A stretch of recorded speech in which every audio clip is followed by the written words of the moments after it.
നാരായണ നാരായണ നാരായണ നമോ നാരായണായ നമോ ഭഗവതേ വാസുദേവായ. ഓം ശ്രീകൃഷ്ണായ നമ. ഓം ശ്രീമദ് മഹാഭാഗവതം സംജ്ഞാസംഗ്രഹം പ്രഥമസ്കന്ധം 18-ാമത്തെ അധ്യായം.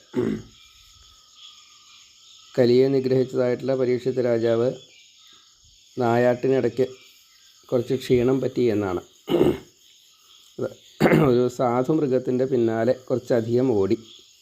അത് ചെയ്യാൻ പാടില്ലാത്തതാണ്. അധികമായിട്ട് ഓടുന്ന ഒരു സാധു മൃഗത്തിൻ്റെ പിന്നാലെ ചെന്ന് അതിനെ കീഴടക്കാൻ പാടില്ല. നായാട്ടിൻ്റെ ഒരു നിയമം. അതൊരു പാരുഷ്യം എന്ന് പറയും. അപ്പോൾ അതൊരു തെറ്റാണ്. അപ്പോൾ അങ്ങനൊരു തെറ്റ് പറ്റി. ഒടുക്കായിരിക്കണു ജരാസന്ധൻ്റെയോ ദുര്യോധനൻ്റെയോ ഒറ്റ കിരീടം വെച്ചിട്ടാണ് നായാട്ടിന് പോയതെന്നൊക്കെ കഥ. പക്ഷേ സൈന്യത്തിൽ നിന്നും ഒറ്റപ്പെട്ടു, വഴി അറിയാതെയായി, നല്ലോണം ക്ഷീണിച്ചു. അങ്ങനെ ശമീക മഹർഷിയുടെ ആശ്രമത്തിലെത്തുന്നു. അവിടെ ശമീക മഹർഷി ധ്യാനത്തിലായിരുന്നു. അപ്പോൾ ഒന്നും അറിയില്ല, എല്ലാം മറന്നിട്ടുള്ള ധ്യാനമാണ്. ഗുരുവായൂരപ്പനെ കണ്ടുകൊണ്ടിരിക്കുക. ഇദ്ദേഹം രാജാവാണ്, ക്ഷീണിച്ചിറക്കണു, വിശപ്പും ദാഹമുണ്ട്. ഷഡൂർമി ജയം ആ സമയത്ത് കിട്ടിയില്ല. അപ്പോൾ ഇരിക്കാൻ പറഞ്ഞില്ല, വെള്ളം ചോദിച്ചിട്ട് തന്നില്ല. ഇങ്ങനെ ഒരു പരിഭവം വന്നു. അവിടെ നിന്ന് പുറത്തേക്ക് ഇറങ്ങിയപ്പോഴാണ് ഒരു കുസൃതി പോലെ അത്രേ തോന്നിയിട്ടുള്ളൂ. അല്ലാണ്ട് യഥാർത്ഥത്തിലുള്ള ധ്യാനമാണോ എന്ന് പറയാം എന്ന് വിചാരിച്ചിട്ട് സാധാരണക്കാരനെ പോലെയായി എന്നർത്ഥം. അത്രയേ ഉള്ളൂ. അവിടെ ഒരു ചത്ത പാമ്പിനെ കിടക്കുന്നത് കണ്ടു. അതിനെടുത്തിട്ട് ഈ തോളിലിട്ടു, വില്ലിൻ്റെ അറ്റം കൊണ്ട് തോണ്ടിയിട്ടാണ്ടിട്ടു. അത്രയേ ഉള്ളൂ. അപ്പോൾ അതിൻ്റെ ഗൗരവത്തെക്കുറിച്ച് ചിന്തിക്കണ്ടായില്ല.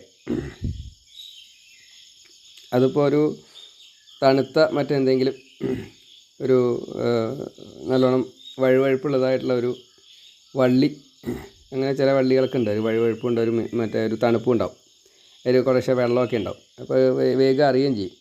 അപ്പോൾ അങ്ങനത്തെ ഒരു വള്ളി ഇട്ടു എന്ന് കൂട്ടിയാൽ മതി.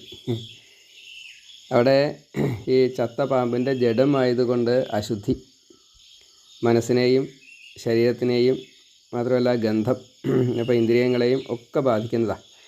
ഒക്കെ നെഗറ്റീവാണ്. ഇവിടെ രാജാവ് അങ്ങനെ ഒരു അർത്ഥത്തിലല്ല ചെയ്തത് എന്നുള്ളതും സത്യമാണ്. താൽക്കാലികമായിട്ടുള്ള ഈ ശുണ്ഠി വന്ന കണ്ണ് കാണില്ല, ജ്ഞാനം നഷ്ടപ്പെടും. അങ്ങനെ സംഭവിച്ചതാണ്. ഈ അന്ധചക്ഷുസ് അപ്പോൾ അടയുന്നർത്ഥം. അതാണ്. അത് രാജാവ് അറിഞ്ഞില്ല. പക്ഷേ ശമീക മഹർഷിയും ഈ വിഷയത്തെക്കുറിച്ച് സ്മരണ പോലും ഉണ്ടായിട്ടില്ല. ഏതോ കുട്ടികൾ കണ്ടു കഴിഞ്ഞപ്പോൾ ഈ ഒപ്പമുള്ള കളിക്കുന്നതായിട്ടുള്ള ശമീക മഹർഷിയുടെ ഒരു മകൻ ശൃംഗി അദ്ദേഹത്തിനോട്, ചെറിയ കുട്ടിയാണ്, പറഞ്ഞു ഇങ്ങനെ രാജാവ് ചെയ്തിട്ടുണ്ട് കേട്ടോ എന്ന് പറഞ്ഞു. അപ്പോൾ അത് സഹിക്കാൻ പറ്റിയില്ല. ആ ഉണ്ണി എൻ്റെ അച്ഛനെ ഇങ്ങനെ അപമാനിച്ചതായിട്ടുള്ള രാജാവാണെച്ചാലും ശിക്ഷാർഹനാണ് എന്ന രീതിയിൽ അതും ഒരു ലാഘവമാണ്. ശപിക്കുമ്പോൾ അതിൻ്റെ ഗുണദോഷങ്ങളെ പറ്റിയൊക്കെ ചിന്തിക്കാനുള്ള പ്രായം ആവണേ ഉള്ളൂ. ശപിക്കാനുള്ള കഴിവുണ്ട്. ഇനി ശപിക്കുകയും ചെയ്തു. 7-ാം ദിവസം തക്ഷകൻ കടിച്ച് മരിക്കട്ടെ. പാമ്പിനെയാണല്ലോ ഇട്ടത്. ഇപ്പോൾ പാമ്പിൻ്റെ ജഡമാണല്ലേ ഇട്ടത്. അപ്പോൾ എന്നാൽ ജഡാവസ്ഥ തന്നെ വന്നോട്ടെ, അത്രയും നിരീക്കുണ്ടായുള്ളൂ. 10 വട്ടം 10 ഉത്തരം കിട്ടിയിട്ട് വേണം അത് 11-ാമത്തെ ചെയ്യാനായിട്ട്. ഇങ്ങനെയൊക്കെയാണ് നിയമം. അപ്പോൾ അത് ചിന്തിക്കാറായിട്ടില്ലേ, ചെറിയ ഉണ്ണിയല്ലേ. ശാപം പക്ഷേ നടന്നു. പിന്നെ അച്ഛൻ്റെ മുമ്പിൽ വന്നിട്ട് കരയുക. അപ്പോൾ കരയുമ്പോൾ ഈ മറ്റേ ശമീക മഹർഷി ഉണർന്ന് ഉണ്ണി കരയുന്നത് കണ്ടു. കഴുത്തിൽ ഒരു പാമ്പ് കിടക്കുന്നത് കണ്ടു. പാമ്പിനെ തോണ്ടി പുറത്തേക്ക് ഇട്ടു, അല്ലെങ്കിൽ അതിനെ വലിച്ച് പുറത്തേക്ക് ഇട്ടു. എന്തിനാ ഉണ്ണി കരയണ ചോദിച്ചു. അപ്പോൾ രാജാവ് വന്നതും ശപിച്ചതും ആയിട്ടുള്ള കാര്യങ്ങൾ പറഞ്ഞു. അപ്പോൾ അതിൻ്റെ ഗുണദോഷത്തെ അപ്പം തന്നെ പറഞ്ഞു. അദ്ദേഹം ചെയ്തത് വിശപ്പും ദാഹവും സഹിക്കാൻ വയ്യാതെ കണ്ട് വന്നപ്പോൾ ഞാൻ വെള്ളം കൊടുത്തില്ല. തെറ്റ് അദ്ദേഹത്തിൻ്റെയിലല്ല, എൻ്റെയിലാണ്. ഞാൻ ചെയ്ത തെറ്റിന് നീ എന്തിനാ ശിക്ഷിക്കാൻ പോയത്? തെറ്റ് തന്നെയാണല്ലോ ഉണ്ണി, എന്താ ചെയ്യുക ഇനി? പക്ഷെ അവിടെ ഈ മകനെ ശിക്ഷിക്കാനോ ഇതൊന്നും ആ ഭക്തന് സാധിക്കില്ല. രാജാവിനെ രക്ഷിക്കുക എന്നേ ആ സമയത്ത് ചെയ്യാനുള്ളൂ. അതുകൊണ്ട് ഗൗരമുഖനെ വിട്ടു രാജാവിനോട് ഈ വിഷയത്തെ അറിയിക്കാൻ പറഞ്ഞു. രാജാവ് ജ്ഞാനി ആയതുകൊണ്ട് പരിഹാരം കണ്ടോളും. നമുക്ക് അറിയില്ല. ബ്രാഹ്മണ ശാപമായതുകൊണ്ട് ഞാനും നീയും കുടുങ്ങി, ഒപ്പം നമ്മളെപ്പോലെയുള്ള ബ്രാഹ്മണരും കുടുങ്ങി. അപ്പോൾ ഈ ഒരു തത്വത്തെയാണ് ഇവിടെ പറയണത്. ഏറ്റവും പ്രധാനമായിട്ടുള്ളത്, എത്ര അറിവുണ്ടെങ്കിലും എടുത്തുചാട്ടം അതൊരു വലിയ അബദ്ധവും. രാജാവിനും എടുത്തുചാട്ടം പറ്റി, ഈ ശൃംഗിക്കും എടുത്തുചാട്ടം പറ്റി. പക്ഷേ ആ മഹർഷി അങ്ങനെയല്ല ഉണ്ടായത്. എടുത്തുചാട്ടം ഉണ്ടായില്ല എന്ന് മാത്രമല്ല, അതിനെ പരിഹരിക്കാൻ വേണ്ടിയിട്ട് ഭഗവാനോട് പ്രാർത്ഥിക്കുകയും ചെയ്തു. ആ പ്രാർത്ഥനയുടെ ഫലമായിട്ടാണ് ഭഗവാൻ തന്നെ ശ്രീ ശുകബ്രഹ്മർഷിയായിട്ട് വന്ന് ഭാഗവതത്തെ ഉപദേശിച്ചു കൊടുത്തത്. അതുവരെ ആരും ഭാഗവതം ഉപദേശിച്ചിട്ടില്ല. അത് അടുത്ത അധ്യായത്തിലാണ് പറയണത്. അപ്പോൾ എടുത്തുചാട്ടം എന്നുള്ളത് ഈ അല്പജ്ഞന്മാർക്ക് പറ്റുന്ന, പാഖണ്ഡമതികൾക്ക് പറ്റുന്ന ഒരു വലിയ അവസ്ഥയാണ്. അതിനെ നന്നായിട്ട് തന്നെ കഥയോട് കൂടിയിട്ട് പറയുകയാണ്.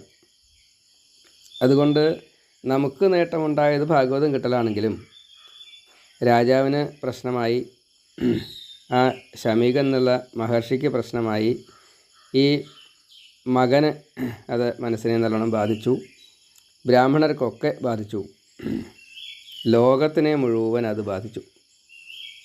നിസ്സാരമായിട്ടുള്ളൊരു തെറ്റ് വലിയ ഒരു പിന്നീടുണ്ടായിട്ടുള്ള സംഭവം, അത് വലിയ സംഭവമാണ്. അപ്പോൾ അതാണ് നല്ലോണം മനസ്സിരുത്തണം. ദശരഥ മഹാരാജാവ് ഈ യുദ്ധം ചെയ്യുന്ന സമയത്ത് ഒരു ചക്രം പുറത്തേക്ക് പോവാതിരിക്കാനുള്ള ആണി ഊരിപ്പോയപ്പോൾ കൈകേയി അതിൽ തൻ്റെ വിരൽ ഇട്ടുകൊണ്ട്, ആണിക്ക് പകരം വിരലിട്ടുകൊണ്ട് ആ യുദ്ധത്തെ ജയിച്ചതിന് ശേഷം രാജാവ് ഇത് മനസ്സിലായപ്പോഴാണ് കൈകേയിക്ക് 2 വരം കൊടുത്തത്. അത് പിന്നെ ഉപയോഗിച്ചത് സന്ദർഭം കിട്ടിയപ്പോഴാണ് കൈകേയി ഉപയോഗിച്ചത്. പ്രേരണയോ മറ്റു കാര്യങ്ങളൊക്കെ വേറെ, അതൊക്കെ മറ്റേ ഭഗവാന്റെ ഇച്ഛ, അത് പലതുമുണ്ട്. പക്ഷേ എങ്കിലും പുത്രദുഃഖത്താൽ മരിക്കേണ്ടി വന്നു ഈ ദശരഥ മഹാരാജാവിന്. 14 കൊല്ലം രാമൻ കാട്ടിൽ പോട്ടെ, എൻ്റെ മകൻ രാജാവാകട്ടെ. സ്വാർത്ഥം, തിന്മ. എത്ര പെട്ടെന്നാണ് രജോ ഗുണവും തമോ ഗുണവും അവിടെ വന്നത്. ഇങ്ങനെ എടുത്തുചാട്ടങ്ങളെ കൊണ്ട് എന്തെല്ലാം അബദ്ധങ്ങൾ സംഭവിക്കും. കഴിവുണ്ടായിട്ട് കാര്യമില്ല. ഉള്ള കഴിവിനെ വേണ്ട രീതിയിൽ ഉപയോഗിക്കാറാവാൻ ഒരു സംയമനം വേണം. 18-ാമത്തെ അധ്യായം അതിനെ നമുക്ക് പറഞ്ഞു തരുന്നു. ജയം എന്നാണ് അതിൻ്റെ അർത്ഥം. മനോജയം. മനസ്സിനെ ജയിക്കണം. നമ്മൾ കുറച്ച് നേരം ക്ഷമയോട് കൂടിയിട്ട് അതിനെ ചിന്തിച്ചുവെങ്കിൽ ഈ കുറ്റങ്ങൾ നമ്മളെ കൊണ്ട് ചെയ്യിക്കില്ല. ഇത് കഥയിലെയാണ്. നമ്മളിങ്ങനെ എല്ലാ ദിവസവും പല പല പ്രശ്നങ്ങളിൽ ഇടപെടും. കുടുംബക്കാർ തമ്മിൽ തന്നെ, അച്ഛൻ മകനോടും, മകൻ അമ്മയോടും, അങ്ങോട്ടും ഇങ്ങോട്ടും ഭാര്യയും ഭർത്താവും, അങ്ങനെയല്ലേ ബന്ധങ്ങൾ പലതല്ലേ, ഗുരു ശിഷ്യൻ. ഈ ബന്ധങ്ങൾക്കൊക്കെ ഒന്നുമില്ലാച്ച സഖാക്കൾ തമ്മിൽ, അല്ലെങ്കിൽ ഈ ഒപ്പം പെരുമാറുന്ന അവർ തമ്മിൽ, ഒരേ ജോലിക്കാർ തമ്മിൽ, എന്തെല്ലാം വിഷയങ്ങളുണ്ട്. അപ്പോൾ ഒക്കെ ഈ ശുണ്ഠി എടുക്കുക, എന്നിട്ട് നെഗറ്റീവ്സ് ചെയ്യുക. ഈ സംയമനമില്ലാത്തത് കൊണ്ടാണ്. സങ്കുചിതത്വം, സംയമനം, അത് വളരെ സങ്കുചിതത്വം ഒരിക്കലും പാടില്ല. സംയമനം നിർബന്ധമായിട്ടും വേണം. ഇത് നമ്മളെ പഠിപ്പിക്കുകയാണ്. നമുക്ക് ആ കഥയിലൂടെ ഒന്ന് പോവാം. ഭാഗവതത്തിലെ ഓരോ അധ്യായത്തിലും എന്തെങ്കിലും ഒരു തത്വമില്ലാതെ കണ്ട് ഒരു അധ്യായവും പറഞ്ഞിട്ടില്ല. നിസ്സാരമാണ് എന്ന് തോന്നുമെങ്കിലും നമുക്കതിനെ നമ്മുടേതായിട്ടുള്ള കണ്ണുകളെ കൊണ്ട് പലതും കാണാൻ സാധിക്കുമെങ്കിലും ജീവിതത്തിൽ അത് പ്രായോഗികമാക്കേണ്ടത് ഇങ്ങനെയുള്ള രീതിയിലാണ്. അതിന് നമുക്ക് തരാവട്ടെ. ഇനി അടുത്ത അധ്യായത്തിലാണെന്ന് വെച്ചാൽ ഈ ബ്രാഹ്മണരെ എല്ലാവരും കൂടിയിട്ട് വന്നു കഴിഞ്ഞപ്പോൾ പരീക്ഷിത് രാജാവിൻ്റെ ആ സന്തോഷം, ഞാൻ ഇത്രയും വലിയ തെറ്റ് ചെയ്തിട്ടും നിങ്ങൾ എന്നെ ഉപേക്ഷിച്ചില്ലല്ലോ. ഇത് ഭഗവാന്റെ പ്രീതി തന്നെയാണ്. ഞാൻ ഇതുവരെ ചെയ്ത കാര്യങ്ങൾ ഭഗവാന് പ്രീതി നേടിയിട്ടുണ്ട്. അതുകൊണ്ടാണല്ലോ ഇങ്ങനെ നിങ്ങളെല്ലാവരും എന്നെ ഒഴിവാക്കാതെ കണ്ട്, അല്ലെങ്കിൽ നിങ്ങൾ സ്വതം എല്ലാവരും കൂടി എന്നെ ഒരു ഹുങ്കാരത്തോണ്ട് നശിപ്പിക്കാൻ സാധിക്കും നിങ്ങൾക്ക്. അപ്പോൾ എന്നെ നിങ്ങൾ ഉപേക്ഷിച്ചില്ല. അതിൻ്റെ അർത്ഥം ഭഗവാൻ എന്നെ ഉപേക്ഷിച്ചിട്ടില്ല എന്നാണ്. ഹരികഥ പറയൂ എന്ന് പറഞ്ഞപ്പോൾ ഇവർക്ക് ധൈര്യം ഉണ്ടായില്ല പറയാം. ഇവർക്ക് അറിയാനിട്ടല്ല, പക്ഷേ അവരെക്കാൾ അറിവുണ്ട് രാജാവിന്. ആ രാജാവിൻ്റെ മുമ്പിൽ എങ്ങനെയാണ് ഈ അറിവില്ലാത്ത നമ്മൾ എന്നാണ് ആ ബ്രാഹ്മണർക്ക് തോന്നിയത്. അർഹതയുണ്ടോ, യോഗ്യതയുണ്ടോ, നല്ലോണം മനസ്സിരുത്തണമെന്ന്. അർഹതയുണ്ട്, പക്ഷേ യോഗ്യത ഇല്ല.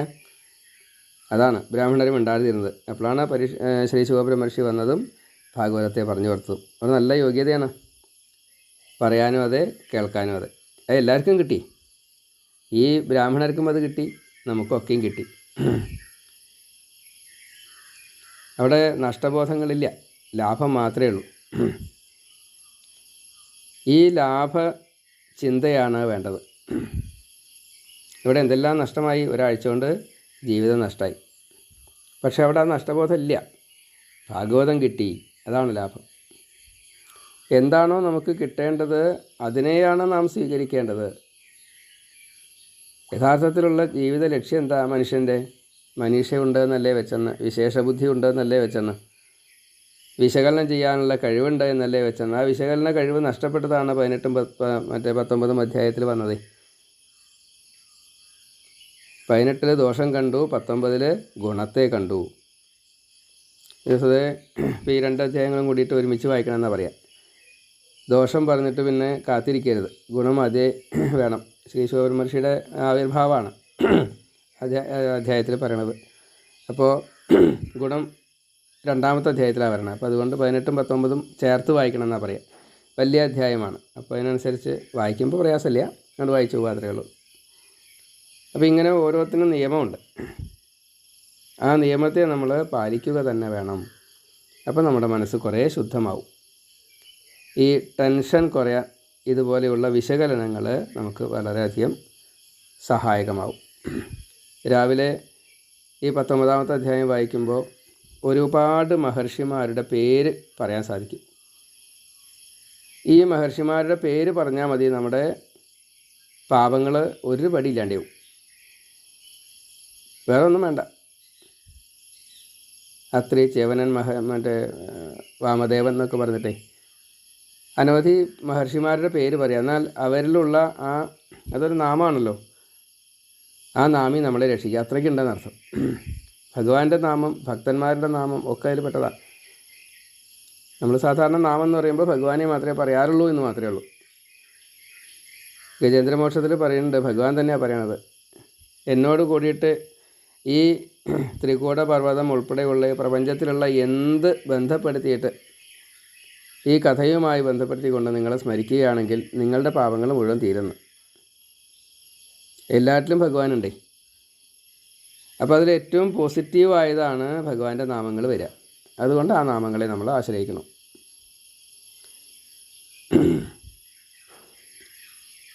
അതിലേക്ക് നമുക്കും ഒരു പ്രേരണ കിട്ടുമാറാകട്ടെ എന്ന് പ്രാർത്ഥിച്ചുകൊണ്ട് ഈ അധ്യായത്തെ ഒന്ന് സ്മരിക്കുന്നു. ശ്രീ ഗുരുവായൂരപ്പ ശരണനാരായണ. ഓം ശ്രീമദ് ഭാഗവത മഹാപുരാണം സംജ്ഞാസംഗ്രഹം പ്രഥമസ്കന്ധം 18ാം അധ്യായം. ഓം ഗർഭത്തിൽ വാഴുമ്പോൾ കണ്ട ഭഗവാനെ നിത്യം സ്മരിക്കുന്ന ശ്രീ പരീക്ഷിത്തിന് ശൃംഗിതൻ ശാപമറിഞ്ഞു മരണവും തക്ഷകനെ പോലും വന്ദിച്ചു ഭാഗ്യവാൻ. അപ്പോൾ സൂതൻ കഥ പറയാണ്. ഈ പരീക്ഷിത്ത് അമ്മയുടെ ഗർഭത്തിലിരിക്കുമ്പോൾ ഭഗവാനെ കണ്ടു. ആ പരീക്ഷത്തിൻ്റെ ഒടുക്കം, ജീവിതത്തിൻ്റെ ഒടുക്കം ഈ ശൃംഗി എന്ന മഹർഷി പുത്രൻ്റെ അല്ലെങ്കിൽ ബ്രാഹ്മണ ബാലൻ്റെ ചെറിയ ഉണ്ണിയ ആ വാക്കുകളിൽ തൻ്റെ മരണം കണ്ടു. താൻ ചെയ്ത തെറ്റിനെ നല്ലോണം വിശകലനം ചെയ്തപ്പോഴാണ് ഈ തക്ഷകനെ പോലും വന്ദിക്കാൻ, അതത്ര എളുപ്പമല്ല, തന്നെ ദംശിച്ച് തന്നെ ഭസ്മാക്കുക, ആ തക്ഷകനെ വന്ദിക്കാനുള്ള മാനസികാവസ്ഥയിലെത്തി. ആര്? ഇവിടെ ഭാഗവതം കേട്ടിട്ടില്ല കേട്ടോ, അതിൻ്റെ മുന്നെയാണ് പരീക്ഷിത്ത് രാജാവ് ഭഗവാനെ കണ്ടതിൻ്റെ ഫല. അപ്പോൾ നമ്മളൊക്കെ ഒരു തെറ്റ് വന്നു കഴിഞ്ഞാൽ അത് ഭഗവാൻ തിരുത്തിക്കോളും, എന്നിട്ടേ മുക്തി തരൂ, അല്ലാണ്ടൊന്നും മുക്തി തരില്ല. നിസ്സംഗനായി ഗംഗാതീരത്ത് പോയുടൻ പ്രായോപവേശ ഭജന നിരതനായി മുമ്പിലിരിക്കും ദ്വിജശ്രേഷ്ഠരോടുടൻ ചൊല്ലി ഹരി കഥയോധണേ ഭക്തരെ. ഒന്നാലോചിച്ച് നോക്കൂ. ആദ്യം ഉപേക്ഷിക്കേണ്ടത് എന്താണ്? ആഹാരത്തോടുള്ള പ്രിയം ആണ്. നമ്മൾ ആഹാരത്തോടെ എന്തൊരു പ്രിയ കാണിക്കാറെന്ന് വെച്ചാൽ അതിനെ ആദ്യം ഉപേക്ഷിച്ചു. പിന്നെ എവിടെയാണ് ചെന്നിരുന്നത്? ഗംഗാതീരത്താണ് ചെന്നിരുന്നത്. എവിടെയായിരുന്നത്? ദർഭപുല്ലിലായിരുന്നത്. വടക്കോട്ട് നോക്കിയിട്ടായിരുന്നത്. അനവധി മഹർഷിമാർ, മഹാബ്രാഹ്മണർ, ഭക്തന്മാർ അവിടെ ഇരിക്കുക, അവരുടെ ഒപ്പമായിരുന്നത്. അപ്പോൾ സത്സംഗമായി, ദൃഷ്ടി ശരിയായി, വൈരാഗ്യം ശരിയായി. പിന്നെ ആവശ്യം പറഞ്ഞത് എന്താ? ഭഗവാന്റെ കഥകളെ കേൾക്കണേ എന്നാണ്. ശ്രീശുകൻ വന്നു ഹരി കഥ ചൊൽകയും ശ്രീ പരീക്ഷിത്തിന് മുക്തിയെ നൽകിയും സ്വന്തം യുഗത്തിലും വന്നില്ല പേടിയാൽ നിഗ്രഹിച്ചില്ലെന്ന നന്ദിയോർത്തു കലി. ഇപ്പോൾ ഭഗവാൻ ശ്രീശുക ബ്രഹ്മർഷിയുടെ രൂപത്തിൽ വന്ന് പരീക്ഷത്തിന് ഭാഗവതം ഉപദേശിച്ചു. പരീക്ഷത്ത് മുക്തനായി. കലി എന്നുള്ളത് യുഗപ്രഭാവനാണ്.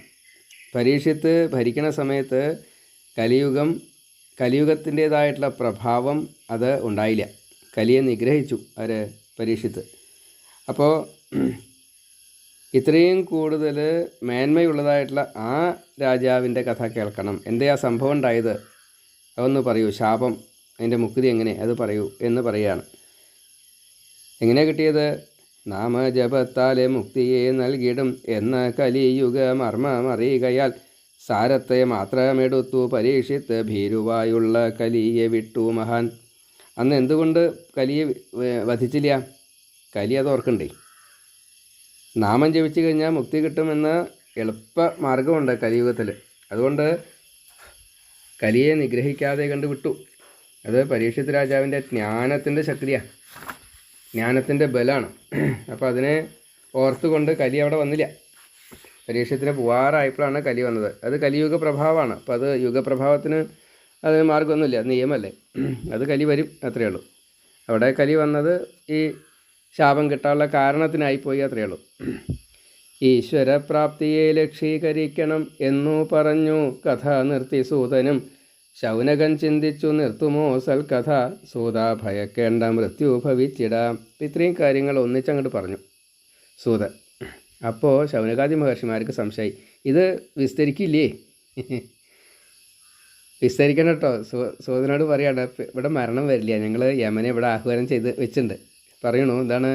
സൂത ഭയക്കണ്ട മൃത്യു ഭവിച്ചിട, മൃത്യുഭയത്തെ അകറ്റും കഥകളെ ഞങ്ങളോടോദനേ സൂതാഹിതങ്കര. യാഗഫലം സ്വർഗം മാത്രമല്ലേ അത് ലോകത്തിനേകാം ഹരി കഥ നൽകുവിൽ. അതായത് ഇവിടെ മരണം എന്നുള്ളത് വരില്ല, കാരണം യമനെ ആഹ്വാനം ചെയ്തു വെച്ചിട്ടുണ്ട്. മരണത്തെ പേടിക്കേണ്ടാത്തതായിട്ടുള്ള ഭഗവാന്റെ ഈ കഥകളെ ഞങ്ങളോട് പറയൂ, ഞങ്ങൾക്ക് രക്ഷിക്കാമല്ലോ. ഈ കർമ്മടത്തു നിന്ന് രക്ഷ, മനസ്സിന് ശുദ്ധി, പിന്നെ സ്വസ്ഥത, സുഖം കിട്ടൂലോ. ഈ സത്സംഗത്തിൻ്റെ പ്രാധാന്യം അത് എല്ലാവർക്കും എന്നും കിട്ടുമാറാകട്ടെ. അതുകൊണ്ട് കഥ പറയൂ.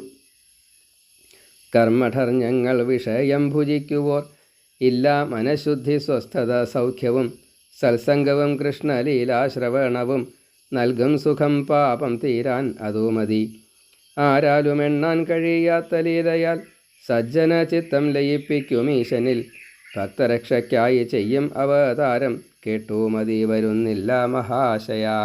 അപ്പോൾ ഈ അവതാരം ചെയ്യുന്നതായിട്ടുള്ള ഓരോ ലീലകളും എപ്പോഴും മനസ്സിനെ സന്തോഷിപ്പിക്കുകയാണ് ചെയ്യുന്നത്. മറ്റ് ദുഃഖങ്ങളിൽ മനസ്സ് പോകുമ്പോൾ അതിൽ നിന്നും മനസ്സിനെ ഇങ്ങോട്ട് കൊണ്ടുവരികയാണ് ചെയ്യുന്നത്, സ്വസ്ഥത തരുകയാണ് ചെയ്യുന്നത്, സച്ചിദാനന്ദത്തെ തരുകയാണ് ചെയ്യുന്നത്. അതുകൊണ്ട് ഞങ്ങളെ രക്ഷിക്കണേ എന്ന് ശൗനകാദി മഹർഷിമാർ സൂതനോട് പറയുകയാണ്. അദ്ദേഹത്തിന് ആദ്യമായിട്ട് പുകഴ്ത്തി. ശ്രീശുക ശിഷ്യനാമങ്ങ് സർവാത്മനാലീനനല്ലേ ഭക്തിയോടെ പറയണേ. ആകാംക്ഷ തോന്നുന്നു ശ്രീ പരീക്ഷത്തിൻ്റെ മുക്തികാലത്തെ അറിയുവാൻ സദ്ഗുരോ. സച്ചിദാനന്ദം ലഭിക്കും ഹരികഥ ഭാഗവതോത്തമൻ തയ്യാറായി സൂതനും. ബ്രാഹ്മണ സ്ത്രീയിൽ നൃപനു ജനിച്ചതാം സൂതൻ പ്രതിലോമജൻ ചൊല്ലി സർവവും. സ്വന്തം അപകർഷതാബോധം വീണുപോയി. ഭാഗവത കഥ കേൾക്കയാൽ സൂതന് സത്സംഗമേന്മയറിഞ്ഞു മഹാശയൻ. കീർത്തിച്ചു ശ്രീകൃഷ്ണ ഭക്തർ തൻ സത്കഥ. എന്നും അവസാനം കാണാൻ കഴിയാത്ത ശ്രീഹരി ചെയ്തു അവതാരലീലകൾ. കേൾക്കുമ്പോൾ ആനന്ദം തോന്നിടും മാനസം. ശുദ്ധമാകും ഗംഗാസ്നാന ഫലസമം. വിത്രപുത്തേഷണ തീർക്കും ആസക്തിയും. വൈരാഗ്യവും നേടും സംഘം വെടിഞ്ഞിടും. ശൗനക വിപ്രരെ നിങ്ങൾ സുഹൃതികൾ. കൃഷ്ണകൃപാലേശം നേടിയ സാത്വികർ. ജ്ഞാനികൾ നിങ്ങളെ എൻ്റെ കഴിവൊത്ത്. ഓർമ്മയിൽ വന്നവയൊക്കെ പറഞ്ഞിടാം. ഹംസവും കാക്കയും ഈച്ച ഗരുഡനും വാനിൽ പറക്കുന്നു വ്യത്യസ്ത രീതിയിൽ. ശ്രീശുകൻ നാരദൻ സൂതൻ സനകനും ചൊല്ലിയ ഭാഗവത കഥയാണിത്. തെറ്റുപറ്റാതെയും പാപം വരാതെയും ചൊല്ലിടാൻ എന്നെ അനുഗ്രഹിക്കണമേ. ആരാണ് വക്താവ് എന്ന് പറഞ്ഞുതരാണ്. ഇങ്ങനെ ശൗനകാദി മഹർഷിമാർ ഹരികഥ പറയണേ എന്ന് പറഞ്ഞപ്പോൾ, ഹരികഥയുടെ പ്രത്യേകതകളെക്കുറിച്ച് പറഞ്ഞപ്പോൾ അത് തന്നെ ആവർത്തിച്ചു. ഭഗവാന്റെ കഥ കേട്ട് കഴിഞ്ഞാൽ സച്ചിദാനന്ദം ലഭിക്കും. അങ്ങ് പറയണം, ഇവിടെ മരണം വരില്ല. അപ്പോൾ സ്വയമേവ ഒന്ന് വിശകലനം ചെയ്തു. എന്താ അത്? താൻ പ്രതിലോമജന, രാജാവിന് അല്ലെങ്കിൽ ക്ഷത്രിയന് ബ്രാഹ്മണ സ്ത്രീയിൽ ജനിച്ചതായിട്ടുള്ള പ്രതിലോമജനാണ്. അപ്പോൾ ഒരു അപകർഷതാ ബോധമുണ്ട്. അത് മുഴുവൻ വേണ്ടി. കാരണം ഈ മഹാബ്രാഹ്മണരെ യാഗം ചെയ്യാൻ അർഹതയുള്ളവർ തന്നെ ബഹുമാനിക്കണമല്ലോ. അവരുടെ കർമ്മഠത്വം അവർക്ക് അതിൻ്റെ എല്ലാം അറിയുന്നവർ തന്നെയാണ്. എങ്കിലും അർത്ഥം അറിയാതെ കണ്ട്, അല്ലെങ്കിൽ ഈ ലീലകൾ കഥകൾ ഇങ്ങനെ പറയാനറിയാത്തത് കൊണ്ട് ശ്രവണസുഖം അതില്ലല്ലോ. കർമ്മം ചെയ്യുമ്പോൾ അതിന് അനവധി ബുദ്ധിമുട്ടുകളുണ്ട്. അതത്ര നിസ്സാരമല്ല. അപ്പോൾ അതിനേക്കാൾ പ്രാധാന്യമുണ്ട് ഈ കഥ കേൾക്കാൻ. അതുകൊണ്ടാണല്ലോ എന്നോടിത് പറയണത്. മാത്രമല്ല എൻ്റെ മനസ്സും ഇതേപോലെ ശുദ്ധമാവുമല്ലോ, എന്നെ അവർ ബഹുമാനിക്കണമല്ലോ. അപ്പം ജ്ഞാനത്തിനാണ്, ഭക്തിക്കാണ്, ഭഗവത് സ്മൃതിയുള്ള ഒരാൾക്കാണ് മേന്മ. രണ്ടും തമ്മിലുള്ളൊരു കമ്പാരിസൺ നടന്നു. അപ്പോൾ ഈ ലോകത്തിൽ ഇങ്ങനെ കെട്ടപ്പെടാനുള്ള കാരണം എന്താ? ആസക്തിയാണ്. മക്കളോടായാലും ധനത്തിനോടായാലും പ്രശസ്തിയോടായാലും മാനാവമാനം ഇങ്ങനെ തുടങ്ങിയതൊക്കെ പ്രശ്നങ്ങളാണ്. അതിനോടൊക്കെയാണ് ഈ ആസക്തി. അപ്പോൾ ഈ ആസക്തി ഒഴിവാകും ഭഗവാന്റെ കഥകളിൽ മനസ്സ് ചെല്ലുമ്പോൾ. അവിടെ നഷ്ടബോധം ഇല്ല, ലാഭമേ ഉള്ളൂ. ഇത് മനസ്സിലായിട്ടുണ്ട്, സൂതനതറിയാം. അപ്പോൾ അതിനെ സ്മരിച്ചുകൊണ്ട് തന്നെ ശൗനകാദി മഹർഷിമാരെ പ്രശംസിച്ചു. നിങ്ങൾ ജ്ഞാനികളാണ്. ഞാൻ കഥ പറയുമ്പോൾ എന്നേക്കാൾ കൂടുതൽ നിങ്ങൾക്കത് ഗ്രഹിക്കാനുള്ള കഴിവുണ്ട്. എനിക്ക് ഈ കഥ പറയാൻ മാത്രമേ അറിയുള്ളൂ. കാരണം ഈ ഓരോ മന്ത്രങ്ങൾക്ക് അത്രയും കൂടുതൽ അർത്ഥമുണ്ട്. ഹോമം ചെയ്യുമ്പോഴായാലും വേദം ചെല്ലുമ്പോഴായാലും അത് അർച്ചനയായാലും ക്രിയകൾ പലതും അതിനനുസരിച്ചാണ് വരിക. അപ്പോൾ ചൊല്ലലായാലും ചെയ്യലായാലും അർച്ചന, ഹോമം, പൂജ ആദികളായാലും ഇതിലൊക്കെ ഈ ഭഗവത് കഥയുമായിട്ട് വളരെയധികം സാമ്യമാണ്. അത് ചെയ്യുന്നവർക്ക് ഈ കഥ കൊണ്ട് പറയുമ്പോൾ വേഗം മനസ്സിലാവും. എനിക്കിത് കഥ പറയാൻ മാത്രമേ അറിയുള്ളൂ. തൻ്റെ ലഘുത്വം അവിടെ പറയുകയാണ്. പക്ഷേ ആ ലഘുത്വത്തിലും ഒരു ഗുരുത്വമുണ്ട്. അത് ശൗനകാദി മഹർഷിമാർ തന്നെ ആദ്യമേ പറയുകയും ചെയ്തു. അത് മനസ്സിലാക്കിക്കൊണ്ട് തന്നെ പറഞ്ഞു, ഞാൻ അത്ര ഉയർന്ന തലത്തിലുള്ള ഗുരുവല്ല. അരയന്നങ്ങളുണ്ട്, ഗരുഡനുണ്ട്, കാക്കയുണ്ട്, ഈച്ചയുണ്ട്. ഇവരൊക്കെ ആകാശത്ത് പറക്കുന്നവരാ. ഈച്ചയ്ക്ക് അത്രയേ കൂട്ടിയാൽ പറ്റൂ, കാക്കയ്ക്കും അത്രയേ പറ്റൂ. പക്ഷേ ഗരുഡനും അരയനും അങ്ങനെയല്ല, അനവധി നേരം പറക്കും. എന്ന കൂട്ടത്തിലാണ് ഈ കഥയിൽ എൻ്റെ ലീനഭാവം എത്രത്തോളം എനിക്ക് അതിൽ ഉപരതി ഉണ്ടാവും പറയാൻ സാധിക്കില്ല. ശേഷോബ്രഹ്മർഷി, നാരദ മഹർഷി, സനകാദി മഹർഷിമാർ, നവയോഗികൾ, വ്യാസനൊക്കെ പറഞ്ഞിട്ടുള്ള ഈ ഭാഗവതത്തെ സൂതനായിട്ടുള്ള ഞാൻ പറയുകയാണ്. അപ്പോൾ എനിക്ക് അത്രയുള്ള കഴിവില്ല. ഞാനൊരു ഈച്ചയാണ്. ഇവിടെ മുകളിൽ അനവധി മഹാഗുരുക്കന്മാരുണ്ട്. അപ്പോൾ അവരാണ് ഇതെനിക്ക് പറഞ്ഞു തന്നത് എന്ന് മാത്രമേ എനിക്കുള്ളൂ. അതുകൊണ്ട് ഞാനിത് പറയാം. നിങ്ങളെന്നെ ഇത് വേണ്ട രീതിയിൽ പറയാനുള്ള അനുഗ്രഹം, അത് ക്രിയായോഗത്തിൽ വരണതാ. ഈ അനുഗ്രഹം അതെനിക്ക് തരണം കേട്ടോ. ആചാര്യനായിട്ടിരിക്കുന്ന ആൾക്കാർ ഭക്തന്മാരെ, ഓഡിയൻസിനെ നമസ്കരിക്കണം. എപ്പോഴും പറയും എന്താ വെച്ചാൽ ആചാര്യനെ നമസ്കരിക്കണം, ദക്ഷിണ കൊടുക്കണമെന്നേ പറയാറുള്ളൂ. അതങ്ങനെയല്ല. ആചാര്യൻ ഓഡിയൻസിനെ നമസ്കരിക്കണം. ഓഡിയൻസിലാണ് എന്തുള്ളത്? കൂടുതൽ ഈശ്വരാധീനമുള്ളത്. ആചാര്യന് ഒരു കുറവുമില്ല. ആചാര്യന് കുറവുണ്ടെന്നല്ല പറഞ്ഞത്, മറിച്ച് ആചാര്യനേക്കാൾ കൂടുതൽ, കാരണം അവർ ബഹുത്വം ഉണ്ട് അവിടെ. ആചാര്യൻ സിംഗിളാ. ഈ ബഹുത്വം, ആ ബഹുത്വത്തിൽ അധികമായിട്ടുള്ള ഈശ്വര സ്വാധീനം, ഈശ്വരാധീനം, ഈശ്വര തേജസ് അവിടെ എല്ലാം കൂടുതലാണ്. അപ്പോൾ അങ്ങോട്ട് നമസ്കരിച്ചിട്ട് വേണം എന്ത് ചെയ്യാനായിട്ട്? അവരുടെ അനുഗ്രഹം വാങ്ങിയിട്ട് കഥ പറയാനായിട്ട്. ഇതാണ് വക്താവ്. അപ്പോൾ വക്താക്കളെ എത്രത്തോളം അവരവർ തന്നെ, വേറൊരാൾ വേണ്ട, അവരവർ തന്നെ ശുദ്ധമാക്കിയിട്ട് വേണം ഭാഗവതത്തെ പറയാൻ എന്നുള്ളത് 18-ാമത്തെ അധ്യായത്തിൽ പറഞ്ഞു തരാണ്. ഇനി കഥയിലേക്ക് കിടക്കണു. 30 കൊല്ലം ഭരിച്ച പരീക്ഷിത്ത് നായാട്ടിനായി കാട്ടിലെത്തിയൊരു ദിനം കൊന്നു മൃഗങ്ങളെ സൈന്യവും കൂട്ടരും ഓടി മൃഗത്തിൻ്റെ പിന്നാലെ രാജനും.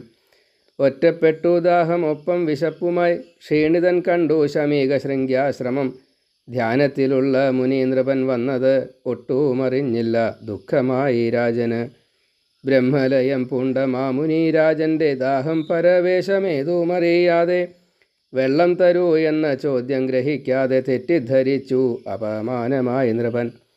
അർഘ്യമോ വാക്കോ ലഭിക്കാഞ്ഞു രാജൻ്റെ ക്രോധം നശിപ്പിച്ചു ജ്ഞാനവും ബുദ്ധിയും. ചത്തൊരു പാമ്പിൻ ജഡം കണ്ടു വില്ലിനാൽ തോണ്ടിയിട്ടു മുനി കണ്ഠത്തിൽ അന്ധനായി. രാജാവ് പോന്നു മുനി അറിഞ്ഞില്ലത്, ശൃംഗിയാം പുത്രൻ്റെ കൂട്ടുകാർ കണ്ടത്. ചൊല്ലിയപ്പോൾ ബാലനോദിനാൻ ഇങ്ങനെ വിപ്രനിന്ദ തെറ്റിൻ ശിക്ഷയേകുന്നു ഞാൻ. ക്ഷത്രിയ ദൗത്യം ദ്വിജരക്ഷയല്ലയോ രാജാവ് അഹങ്കാരം കൊണ്ടിതു ചെയ്യുകയാൽ. തക്ഷകദംശത്താൽ 7-ാം ദിനം നൃപൻ മൃത്യു പോകട്ടെ ശപിച്ചു ഉടൻ ശൃംഗിയും. അപ്പോൾ ഇവിടെ ആ ബാലൻ്റെ ഈ മനസ്സ്, രാജാവ് തെറ്റ് ചെയ്തു, ബ്രാഹ്മണരെ രക്ഷിക്കേണ്ടയാൾ തെറ്റാണ് ചെയ്തത്, അതുകൊണ്ട് ശിക്ഷ വധം തന്നെയാണ്. അതുകൊണ്ടാണ് ആ ശാപം കൊടുത്തത്. വിപ്രനിന്ദ ഒരിക്കലും ചെയ്യാൻ പാടില്ല. ഈ ബ്രാഹ്മണ നിന്ദ, ഭക്ത നിന്ദ, ചെറിയ കുട്ടികളെ, അർഭകൻ 5 വയസ്സിൽ താഴെയുള്ള കുട്ടികളെ നിന്ദിക്കുക, അവരെ ശാസിക്കുക, അവരെ തല്ലുക, അവർ പറയുന്നതിനെ അംഗീകരിക്കാതിരിക്കുക എന്ന് നമ്മൾ ലോകത്തിൽ ഏറ്റവും കൂടുതൽ കാണുന്ന ഒരു വിഷയമാണ്. ഈ കിൻഡർ ഗാർഡനിലാണ് കൊണ്ടുപോയാൽ പിന്നെ അവിടുത്തെ എന്തൊക്കെയാണ് കഥ നല്ല ശല്യം. അവരെ ബഹുമാനിക്കുന്ന വിഷയമേ ഇല്ല. 5 വയസ്സ് വരെയുള്ള കുട്ടികൾ രാജാവാണ്, അല്ലെങ്കിൽ ഈശ്വരനാണ്. രാജാവെന്ന് ലൗകികമായിട്ട് പറയണു, ഈശ്വരനാണ്. അതറിയാത്തവരാണ് ഇന്നത്തെ 90% ആൾക്കാരും. അവരെ ആ രീതിയിലല്ല, എൻ്റെ കളിക്കുട്ടി, എൻ്റെ മറ്റൊരു ഉപകരണം, ഇതിനെ കളിക്കാനുള്ള, എനിക്ക് ലാളിക്കാനുള്ളൊരു ഉപകരണം, അങ്ങനെ കുട്ടികളെ കാണാറുള്ളൂ. അപ്പോൾ ഈ ഈശ്വരഭാവത്തെ എത്രത്തോളം നാം കണക്കാക്കണം? ബ്രാഹ്മണരെ, ഈ ശാന്തിക്കാരെ, മറ്റേ ചീത്ത പറയുന്ന കമ്മിറ്റിക്കാരെ, വിപ്രനിന്ദ, അതിൻ്റെ അർത്ഥം അവർക്ക് അറിയില്ല. അതേപോലെ സുമംഗലികളെ ചീത്ത പറയുന്നതായിട്ടുള്ള, എന്നുവെച്ചാൽ അവരുടേതായ ചില പ്രാരബ്ധങ്ങളൊക്കെ ഉണ്ടാവുകയെ. അപ്പോൾ ആ പ്രാരബ്ധത്തിനനുസരിച്ച് ചിലത് കിട്ടിയിട്ടുണ്ടാവില്ല, ചിലത് വേണമെന്ന് പറഞ്ഞിട്ടുണ്ടാവും, അല്ലെങ്കിൽ അങ്ങോട്ടും ഇങ്ങോട്ടും ഒക്കെ ഉണ്ടാവും. കുടുംബത്തിൽ നിന്നായാലും പുറത്തുനിന്നായാലും ചീത്ത പറയുന്നതായാലും നമ്മൾ കേൾക്കണം. ടി വിയിലൊക്കെ കാണാറുണ്ടല്ലോ. അവരവരുടെ വിഷമം കൊണ്ടാണ് ഇങ്ങനെ ചെയ്യുന്നത് എന്നും ആ വിഷമത്തെ പരിഹരിച്ച് കൊടുക്കാനുള്ള മാർഗ്ഗം എന്താ വെച്ചാൽ അത് ചെയ്തു കൊടുക്കാൻ പറ്റില്ല വെച്ചാൽ അവിടുന്ന് ഒഴിഞ്ഞു മാറിപ്പോവുക, അത്രയേ വേണ്ടൂ. അപ്പോൾ കുട്ടികളായാലും സ്ത്രീകളായാലും ബ്രാഹ്മണരായാലും ഭക്തന്മാരായാലും അമ്പലങ്ങളിൽ ഇരുന്ന് വായിക്കുന്നതായിട്ടുള്ള കുറേ ഭക്തകൾ അവരുടെ വീട്ടിൽ ഉണഴിക്കാനായിട്ടല്ല അവരിവിടെ വരണതേ. ആ വായിക്കുന്നവർക്ക് ഒരു തുള്ളി ചായയോ അല്ലെങ്കിൽ എന്തെങ്കിലും ഒന്ന് കൊടുക്കാനോ ഈ കമ്മിറ്റിക്കാർ തയ്യാറാവില്ല. അതെല്ലാ ദിവസവും അവർക്ക് കൊടുത്തു വെച്ചാൽ അവരുടെ ഒരു മനസ്സിൻ്റെ സംതൃപ്തി എത്രയാണെന്നുള്ളത് അതിനെക്കുറിച്ച് ചിന്തിക്കാനുള്ള ഈ അമ്മമാരുടെ മക്കൾ തന്നെയാട്ടോ. പക്ഷേ ചെയ്യില്ല, വിവേകമില്ല, ഭാഗവതം വായിക്കില്ല. ഇനി അഥവാ വായിക്കാച്ചാൽ തന്നെ സംസ്കൃതമേ വായിക്കുള്ളൂ, മലയാളം വായിക്കില്ല. അപ്പോൾ വരണ അബദ്ധം അത്. നാമജപം പണ്ടൊക്കെ സ്ഥിരമായിട്ട് എല്ലാ അമ്പലങ്ങളിലും നാമജപമൊക്കെ ഉണ്ടായിരുന്നു. അത് രാവിലെ മുതൽ വൈകുന്നേരം വരെ നാമജപം ചെയ്തിരുന്നത്. അതിൻ്റേതായിട്ടുള്ള ഒരു ഗുണഫലം നാരായണീയായാലും ഗീതയായാലും ഭാഗവതമായാലും ദേവി ഭാഗവതമായാലും രാമായണം പലതും ഉണ്ടല്ലോ, പലതും വായിക്കുന്നുണ്ട്. അവർക്കൊരു ആഹാരത്തിനുള്ള ആ ഏർപ്പാട് ചെയ്തു കൊടുത്താൽ എന്താ ഇത്രയും വലിയൊരു നഷ്ടം? ബാക്കിയുള്ളതിനൊക്കെ കാശുണ്ട്, ഇതിന് മാത്രം കാശില്ല.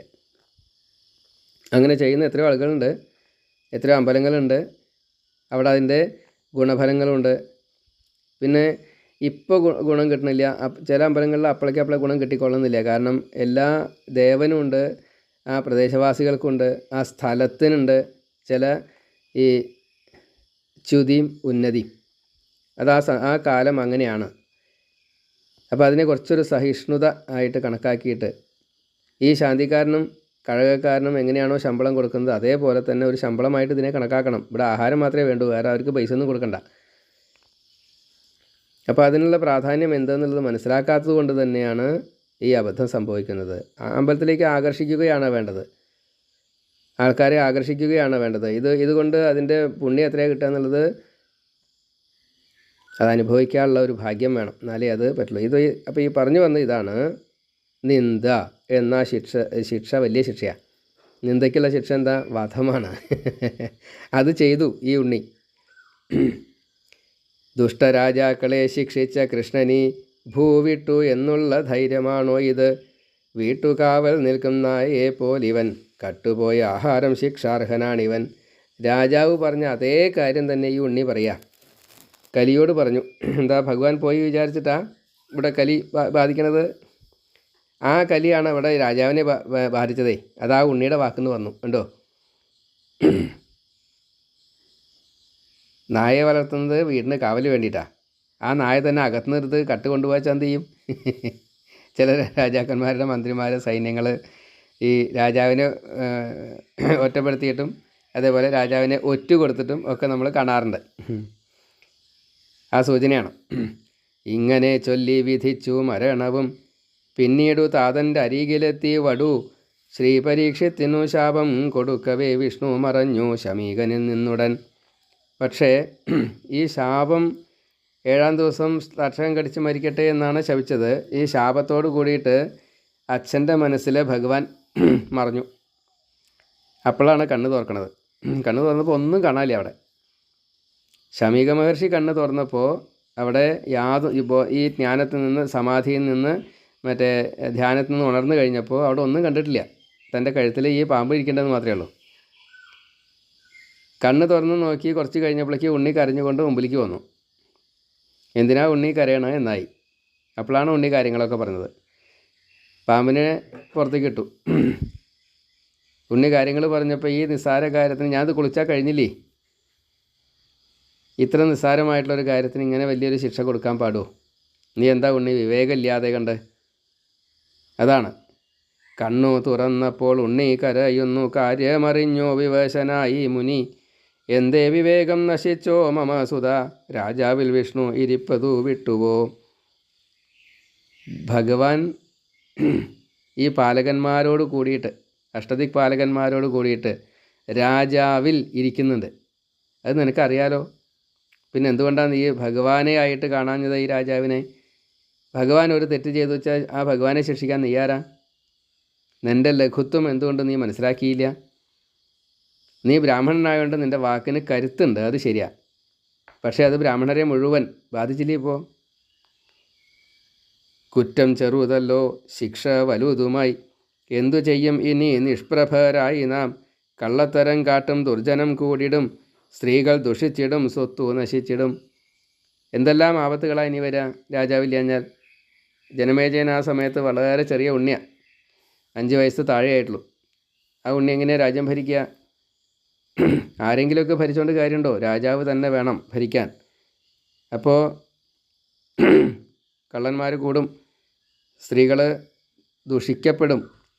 കലികാലത്തിൻ്റെ മാക്സിമത്തിൽ അത് വരും. ഇപ്പോൾ തെറ്റ് ചെയ്തത് രാജാവല്ല, നീയാണ്.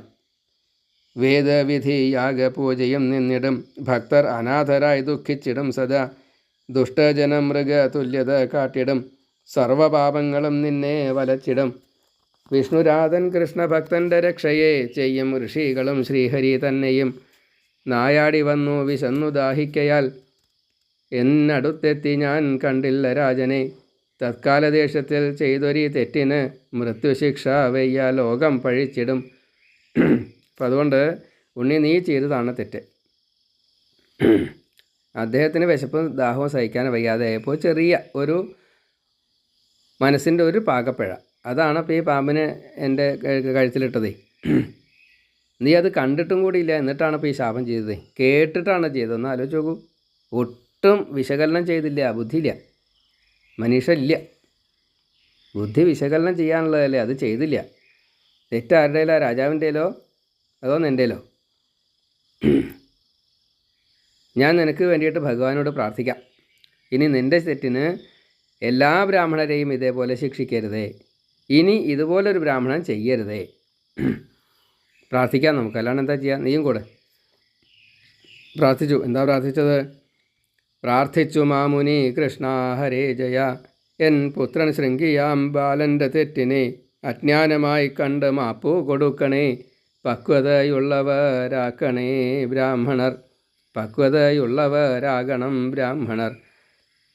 അപ്പോൾ ഈ ബ്രാഹ്മണ്യം നിലനിർത്താൻ വേണ്ടിയിട്ട് ഇപ്പോൾ ഈ ഉണ്ണി ചെയ്തതായിട്ടുള്ള തെറ്റിനെ അങ്ങ് ക്ഷമിച്ചുകൊണ്ട്, മനുഷ്യനല്ലേ തെറ്റ് സംഭവിക്കാം, അങ്ങനെയാണ് എന്നുള്ളത് അറിഞ്ഞുകൊണ്ട് എനിക്കും എൻ്റെ മകനും ബ്രാഹ്മണർക്ക് മൊത്തവും അതേപോലെ ഭക്തന്മാർക്കും ഇനി ഇങ്ങനൊരു എടുത്തുചാട്ടം പാടില്ല. അതിന് വേണ്ടിയിട്ട് ഒന്ന് സംയമനം കൊടുക്കാനുള്ള ഒരു ക്ഷമ ഭഗവാൻ കാണിക്കണേ, ക്ഷമിക്കണേ ഭഗവാനെ പ്രാർത്ഥിച്ചു. എന്താണ്?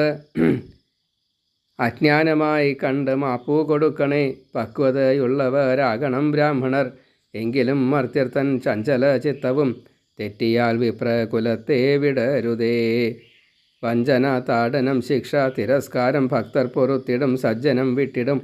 ഇങ്ങനെ ചൊല്ലി ശമീകൻ സ്വശിഷ്യനെ ദൂതനായി വിട്ടു അറിയിച്ചു രാജനെ, ആത്മജ്ഞനാം ഗുരു സർവ്വതും ലീലയാൽ കണ്ടു സ്വദുഃഖവും വിട്ടു വിധികളെ, ദേഹമോഹം വിട്ട രാജൻ വിധാതാവിൻ ലീലയായി കണ്ടിടും ആശ്വസിച്ചു മുനി.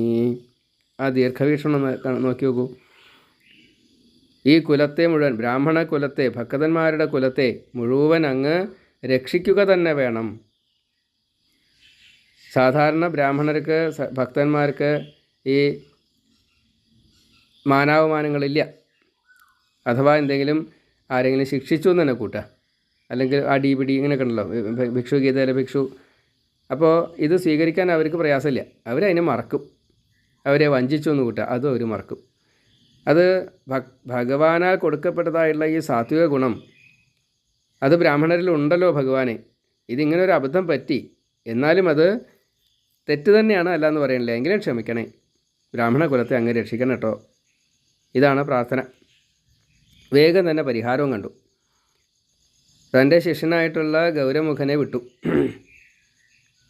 രാജാവിനോട് കാര്യം പറയൂ, സ്വയം രക്ഷ ചെയ്യാനായിട്ട് അദ്ദേഹത്തിനോട് തന്നെ ഏർപ്പാട് ചെയ്യൂ, നമ്മൾ കൂട്ടിയാൽ പറ്റില്ല.